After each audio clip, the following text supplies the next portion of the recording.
Hello, here is a question number 10 and it reads that a semicircular glass tube filled with water containing an air bubble is sealed at its ends. So this is a tube filled with water, there is air bubble and it's sealed at its end.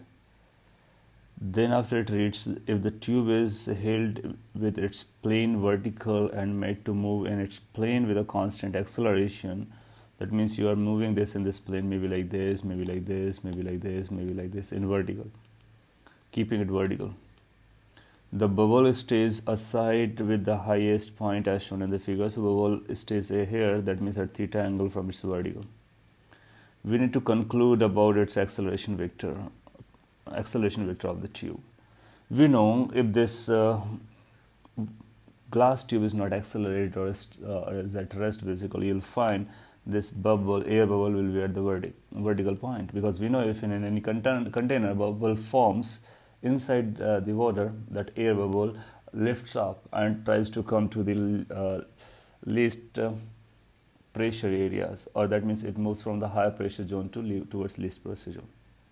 So in this situation, if this bubble is staying over here, that means this must be the least pressure case, and isobars should be some sort of this.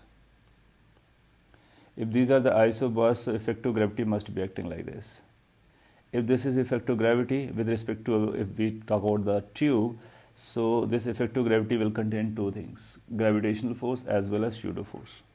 So with respect to tube, if we draw the free body diagram or try to find out the effective gravity, then at any point you will find the gravity will be acting downside and pseudo must be acting in this direction, so that the resultant can come in this direction, and A must be in this direction. So that's A.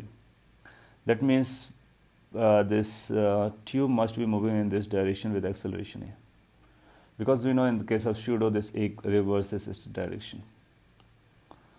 Moreover, this angle is theta, so you will find this angle is going to be theta, and then you will find, since this is the resultant, we will find that tan theta is going to be equal to A by G, simple vector addition. So from here A is coming as G tan theta, that means this A must be towards right as well as this A must be equal to G tan theta. These are the two conclusions we are able to make. And if we read these options, we will find the option B matches perfectly with the direction and C matches perfectly with the magnitude. So B and C both becomes our correct response or correct conclusions about the acceleration vector of the tube. Okay, thank you.